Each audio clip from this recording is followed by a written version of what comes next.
Paresthesia. Causes and symptoms.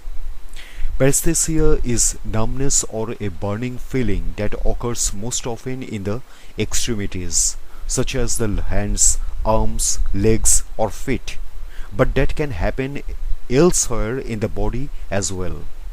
It is the same pins and needles feeling that happens when someone sits on their leg or foot for too long. Usually a temporary sensation. It is caused when pressure is placed on the nerve that supplies a limb. Once that pressure is relieved, the discomfort goes away. Some people have chronic or long-term paresthesia, which can be a sign of a more serious nerve injury or condition. What causes paresthesia? There are many different causes of chronic paresthesia, including stroke, multiple sclerosis, tumor in the spinal cord or brain, high levels of vitamin D or other vitamins, diabetes, fibromyalgia, high blood pressure, infection, nerve injury, compressed or pinched nerve. A pinched nerve occurs when there is too much pressure put on it by the surrounding tissue. This pressure causes paresthesia in the area supplied by that nerve, and its function is interrupted. A pinched nerve can happen anywhere in the body, such as the face, the neck, the wrist, or the back.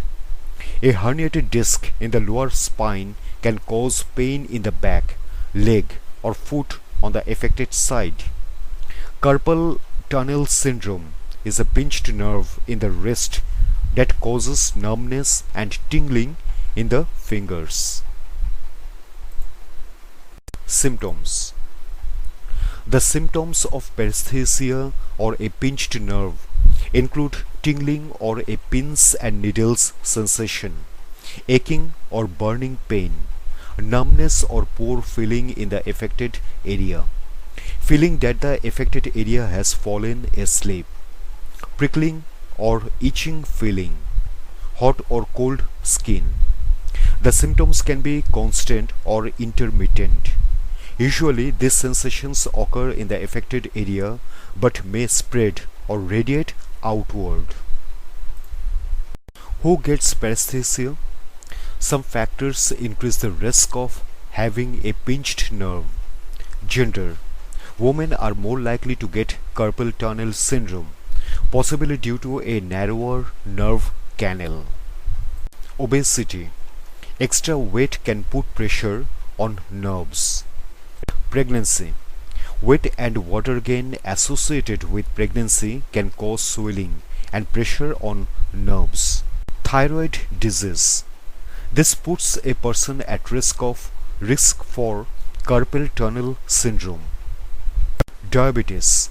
Having diabetes can cause nerve and tissue damage. Rheumatoid arthritis. This causes inflammation, which can also compress nerves in the joints. Prolonged bed rest. Lying down for extended periods can cause nerve compression and increase the risk for paresthesia. Overuse. People who have jobs or hobbies that require repetitive motion of the hands, elbows, or feet are at a higher risk for a pinched nerve, paresthesia, or nerve damage. Anyone can get a pinched nerve, and most people will have experienced paresthesia at some point or another. Diagnosis. To diagnose paresthesis, a doctor will first take a medical history and ask questions about a person's symptoms. Next, the doctor will likely perform a physical examination and, depending on the findings, may recommend tests, including nerve conduction study. This measures how fast nerve impulses travel in the muscles. Electromyography or EMG, to look at the electrical activity of how nerves and muscles interact. Magnetic resonance imaging or MRI.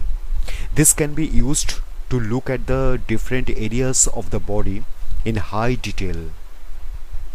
Ultrasound, used to produce images of the body. This can be applied to smaller areas to look for nerve compression or damage, such as occurs in carpal tunnel syndrome. The type of test that the doctor prescribes will depend on the results of this test, plus a person's symptoms and medical history. Prevention.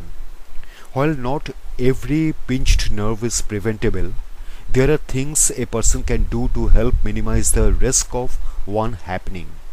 Maintaining good posture and body positioning is vital to avoid unnecessary pressure on the nerves. Avoiding injuries that can occur from heavy and incorrect lifting is also critical. By being mindful of the body's position and by changing positions frequently, a person can avoid nerve compression, which may lead to paresthesis. Also, limiting repetitive movements or at least taking frequent breaks while doing those activities can prevent paresthesia that is caused by overuse. As always, maintaining a healthy weight and participating in regular exercise, including strength and flexibility exercises, are good strategies for building strong and healthy muscles.